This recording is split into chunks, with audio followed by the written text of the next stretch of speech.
Hello everyone. आज हम नया टॉपिक डिस्कस करते हैं स्टैटिक एवं डायनेमिक इकोनॉमिक्स, स्टैटिक एवं प्रावेगिक अर्थशास्त्र।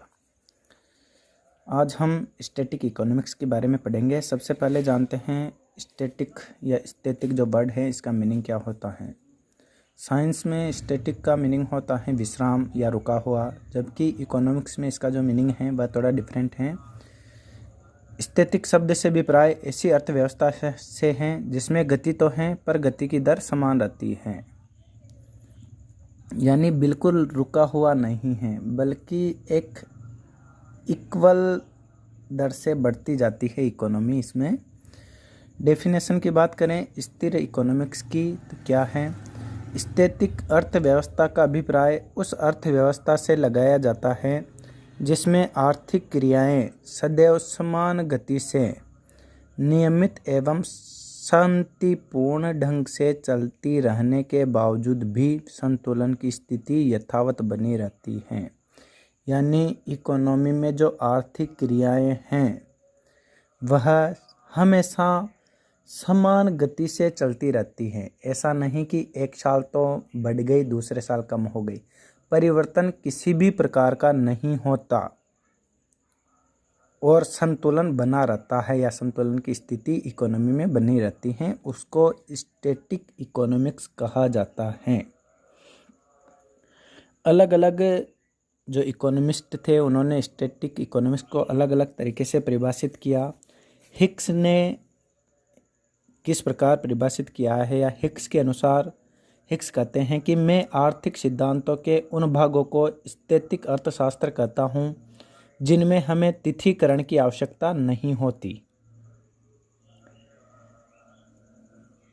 स्टिगलर के अनुसार स्थिर अर्थव्यवस्था तब होगी जब उसमें तीन तत्वों रुचि, साधनों और टेक्नोलॉजी में कोई परिवर्तन ना हो, तब वो स्थिर इकोनॉमिक मानी जाएगी, स्थिर अर्थव्यवस्था मानी जाएगी।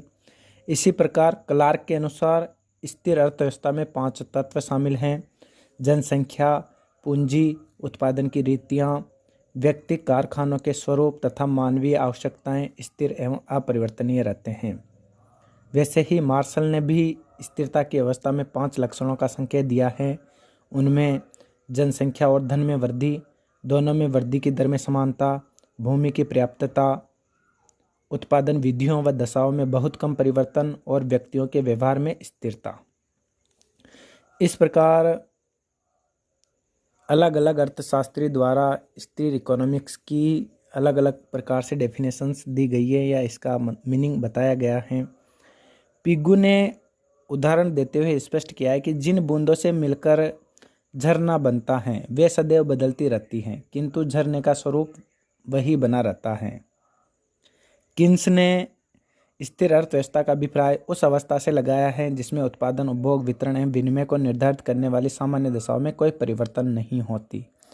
इस प्रकार अलग अलग अर्थशास्त्रियों ने अपने अपने प्रकार से स्टैटिक इकोनॉमिक्स को परिभाषित किया है। अब बात करते हैं स्टैटिक इकोनॉमिक्स की क्या क्या विशेषताएं हैं। मुख्यतः इसकी 4 विशेषताएं हैं। पहली, यह साम्य की धारणा पर आधारित है।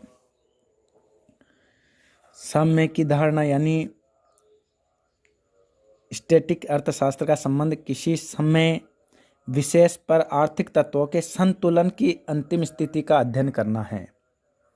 दूसरी, अर्थव्यवस्था में परिवर्तन तो होता है किंतु परिवर्तन की दर समान बनी रहती है, यानी इसमें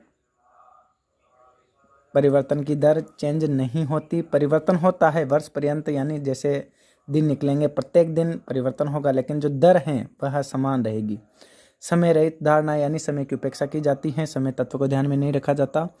और चौथा है स्थिति का संबंध अंतिम स्थिति से है, परिवर्तन की प्रक्रिया से नहीं। अब बात करते हैं स्टैटिक इकोनॉमिक्स के कौन कौन से प्रकार हैं, कौन कौन से रूप हैं स्टैटिक विश्लेषण के रूप के बारे में। तो 4 रूप इसके हैं। पहला है व्यष्टि स्थितिकी, दूसरा व्यष्टि तुलनात्मक स्थितिकी, तीसरा समष्टि स्थितिकी और चौथा समष्टि तुलनात्मक स्थितिकी। एक एक की बात करते हैं। पहला है व्यष्टि स्थितिकी। यह आर्थिक मॉडल के विभिन्न आर्थिक चरों के पारस्परिक संबंधों से किसी समय विशेष में संतुलनावस्था का विश्लेषण करती है, यानी एक निश्चित समय में जो आर्थिक चरों के मध्य जो पारस्परिक संबंध हैं उनका विश्लेषण करती हैं। इसको चित्र के माध्यम से समझते हैं। ये जो चित्र दिखाया गया है, ये चित्र क्या बताता है, इसमें दो चर हैं, डिमांड और सप्लाई। डी और डी ये डिमांड वक्र हैं, ऐसे सप्लाई वक्र हैं। जहाँ डिमांड और सप्लाई दोनों एक दूसरे को काटते हैं, वहाँ से कीमत का निर्धारण होता है, उस बिंदु पर कीमत का निर्धारण होता है। यहाँ ये साम्य है ई, और इससे काटने के ओपी कीमत का निर्धारण हुआ है। अब ये चित्र क्या बता रहा है, ये चित्र ये बता रहा है कि जब तक, ये चित्र तो सिंपल सा संकेत देता है, सिंपल सा मतलब कि डिमांड और सप्लाई जहाँ इंटरसेक्ट करते हैं, दोनों प्रतिच्छेद करते हैं, वहीं से कीमत का निर्धारण होता है।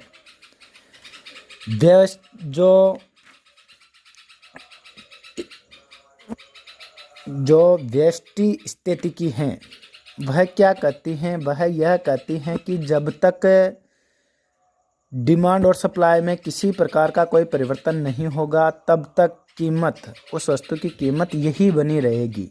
व्यष्टि स्थितिकी यही बताती हैं। दूसरा जो इसका रूप है व्यष्टि तुलनात्मक स्थितिकी।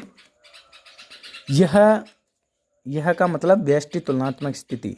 व्यष्टि विश्लेषण की वह शाखा है जिसमें विभिन्न समय बिंदुओं पर व्यष्टि मात्राओं के पारस्परिक संबंधों में स्थापित विभिन्न साम्य स्थितियों की तुलना की जाती है। इसमें क्या है, पारस्परिक संबंध हैं, जैसे ये सप्लाई कर्व हो गया, ये डिमांड कर्व दो हैं। यहाँ क्या हुआ, विभिन्न समय बिंदु पर, एक समय बिंदु पर तो एक बार तो यहाँ इंटरसेक्ट कर रहा है डिमांड कर्व, यहाँ से पी का निर्धारित हो रहा है, यहाँ ई बिंदु पर साम्य स्थापित हैं। दूसरे समय बिंदु पर E1 पर साम्य निर्धारित हो रहा है और P1 कीमत का निर्धारण हो रहा है। तो यहाँ इस चित्र में दो साम्य प्राप्त हो रहे हैं, E और E1। इन दो साम्यों के मध्य तुलना की जाती है व्यष्टि तुलनात्मक स्थिति के अंतर्गत। यही नाम से भी स्पष्ट है कि व्यष्टि तुलनात्मक स्थिति, यानी इसमें जो दो साम्य प्राप्त होते हैं विभिन्न समय बिंदु पर, क्योंकि एक समय बिंदु पर एक साम्य प्राप्त हुआ E, दूसरे समय पर साम्य प्राप्त हुआ E1, इन दोनों साम्यों के मध्य तुलना की जाती है व्यष्टि तुलनात्मक स्थिति के अंतर्गत। ठीक है, और इस साम्य से P का निर्धारण OP कीमत का निर्धारण हुआ और इस साम्य बिंदु से OP1 कीमत का निर्धारण हो रहा है। वैसे ही इधर क्वांटिटी की मात्रा देखें तो इस साम्य से OQ की मात्रा का निर्धारण हो रहा है और इस साम्य से OQ1 मात्रा का निर्धारण हो रहा है। ठीक है, आगे तीसरा जो इसका रूप है समष्टि स्थितिकी। यह समष्टि विश्लेषण की वह शाखा है जिसके अंतर्गत किसी समय बिंदु पर संपूर्ण अर्थव्यवस्था की अंतिम संतुलन स्थिति का विश्लेषण किया जाता है, यानी जो लास्ट संतुलन की स्थिति है उसका विश्लेषण करते हैं। समष्टि स्थितिकी के संतुलन अवस्था को निम्न समीकरण द्वारा व्यक्त किया जाता है। समीकरण है y बराबर C+I। y यानी नेशनल इनकम, राष्ट्रीय आय, C बराबर कुल उपभोग व्यय और I बराबर कुल विनियोग, यानी इसमें कुल उपभोग व्यय प्लस कुल विनियोग को राष्ट्रीय आय के बराबर माना गया है। किन्स के अनुसार समष्टि स्थितिकी में राष्ट्रीय आय वहाँ निर्धारित होती है जहाँ कुल पूर्ति फलन तथा कुल मांग फलन एक दूसरे को काटते हैं। जैसे इसमें व्यष्टि में क्या होता था, व्यष्टि में जहाँ मांग और सप्लाई एक दूसरे को काटते थे वहाँ से कीमत का निर्धारण होता था। यहाँ समष्टि स्थितिकी में राष्ट्रीय आय का वहाँ से निर्धारण होगा जहाँ पूर्ति फलन और डिमांड फलन दोनों इंटरसेक्ट करेंगे। यहाँ से जो OY रेखा है 45 डिग्री पे जो OY रेखा बनी हुई है यह कुल पूर्ति फलन को दर्शा रही है और ये जो रेखा है C+1 वाली रेखा ये कुल मांग फलन को दर्शा रही है। दोनों इस बिंदु पर E बिंदु पर इंटरसेक्ट करते हैं, यहाँ से हमने प्रतिबिंब बनाया और OY है यह राष्ट्रीय आय को बता रही है कि टोटल इन पूर्ति फलन और मांग फलन के इंटरसेक्ट करने से राष्ट्रीय आय यहाँ निर्धारित होगी, OY इस बिंदु पे निर्धारित हो जाएगी। आगे बात करते हैं चौथा जो इसका रूप है समष्टि तुलनात्मक स्थितिकी।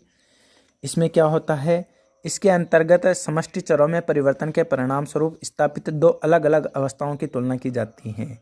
इसमें दो अलग अलग अवस्थाएं हैं प्राप्त होती हैं और उन दोनों के मध्य तुलना की जाती है। किन्स का बदलते संतुलन का सिद्धांत इसका अनुपम उदाहरण है। जो संतुलन बदलता रहता है उन संतुलनों के मध्य तुलना की जाती है। वो देखते हैं बदलते संतुलन का सिद्धांत क्या है। बदलते संतुलन के सिद्धांत से तात्पर्य है कि जो समष्टि स्थितिकी की पहली समीकरण है y बराबर c+i, यानी y का मीनिंग राष्ट्रीय आय, कुल उपभोग व्यय और कुल विनियोग है, इसे संतुलन की प्रथम अवस्था माना गया है। प्रथम अवस्था बताता है यह समीकरण संतुलन की प्रथम अवस्था को बताता है। यदि विनियोग की मात्रा में वृद्धि की जाए तो नई संतुलन अवस्था का वर्गीकरण या नई संतुलन अवस्था प्राप्त होती है। वो समीकरण बनती है y1 बराबर c+i plus change in investment की मात्रा में की हुई वृद्धि। ये दूसरी इक्वेशंस बनती हैं।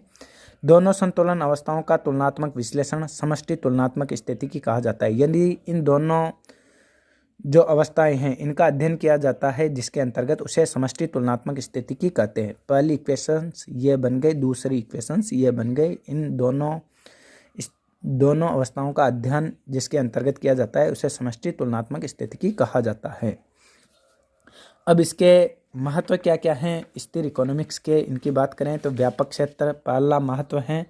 व्यापक क्षेत्र क्योंकि आगे हम पढ़ेंगे इकोनॉमिक्स में कई सारे रूल्स हैं जिसमें विभिन्न चरों को या दो चरों को सीमित रखा जाता है, उसके बाद ही थ्योरी स्टार्ट की जाती है। दूसरा जो इसका महत्व एवं उपयोग है वह है परिवर्तन अर्थव्यवस्था का समुचित विश्लेषण स्थितिकी अर्थव्यवस्था की सहायता से ही संभव होता है। क्योंकि आर्थिक परिवर्तन की प्रक्रिया अत्यंत जटिल होती है, अतः इस परिवर्तन प्रक्रिया का वैज्ञानिक विश्लेषण परिवर्तनों को छोटी छोटी अवस्थाओं में विभाजित करके ही किया जा सकता है। एक साथ पूरी इकोनॉमी का विश्लेषण करना बहुत कठिन कार्य है। इस वजह से छोटे छोटे टुकड़ों में डिवाइडेशन करके उसका विश्लेषण करना संभव हो पाता है। तीसरा है संतुलनों का तुलनात्मक अध्ययन। स्टैटिक विश्लेषण एक संतुलन से दूसरे संतुलन से तुलना करने में सहायक सिद्ध होता है। नेक्स्ट है भ्रमात्मक समस्याओं का समाधान। स्टैटिक विश्लेषण में कुछ काल्पनिक मॉडलों के प्रयोग से उत्पादन एवं मूल्य सिद्धांतों तथा समष्टि सिद्धांतों की कुछ भ्रमात्मक समस्याओं का समाधान करने में मदद मिलती है। और नेक्स्ट है उच्च गणितीय ज्ञान की आवश्यकता नहीं। इस स्थिर अर्थशास्त्र में ज़्यादा मैथमेटिकल ज्ञान की आवश्यकता नहीं होती। वहीं इसके दोष की बात करें तो स्थिर अर्थशास्त्र या स्टैटिक इकोनॉमिक्स के क्या क्या दोष हैं। पहला दोष है अवास्तविक मान्यताएं।